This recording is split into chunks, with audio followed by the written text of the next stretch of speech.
Souvenez-vous, dans le livre de Matthieu chapitre 25, où le Seigneur nous parle de l'histoire des 10 vierges, au milieu de la nuit, on a entendu le cri.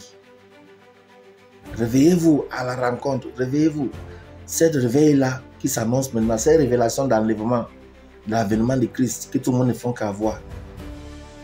C'est à l'appel du Seigneur, c'est le Seigneur qui t'appelle, toi uniquement, toi, parce qu'il t'aime. Il t'appelle uniquement à te repentir, à te débarrasser de tout sommeil. Tu as longtemps dormi, tu as longtemps resté dans l'impudicité, c'est devenu normal pour toi. Tu es une soeur, tu marches avec le ventre exposé. Tu ne peux pas porter des soutiens quand tu t'habilles parce que tu veux qu'on voit les bouts des choses là. Tu as tellement continué avec. Tu as percé les oreilles des pieds jusqu'à la tête. Tu as fait toutes ces choses-là. Toi, tu es le frère. Tu as passé le temps à dormir, à faire ce qui ne glorifie pas Dieu. C'est le moment de te repentir. C'est le moment de te repentir. C'est le moment de te donner au Seigneur. De confesser tout ce que tu as fait là. Ne voyons pas les choses de manière collective quand il s'agit de péché. Confesse tes péchés.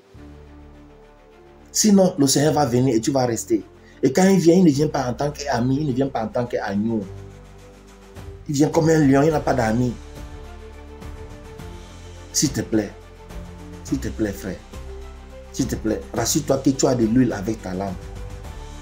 Si tu ne sais pas où confesser tes péchés, lorsque nous faisons le live ici, montre-toi.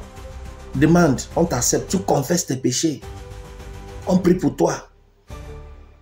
Tu n'as pas péché plus que nous tous. Nous avons tous péché. Moi, j'ai été champion du péché.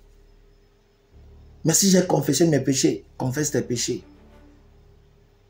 Que le Seigneur nous bénisse.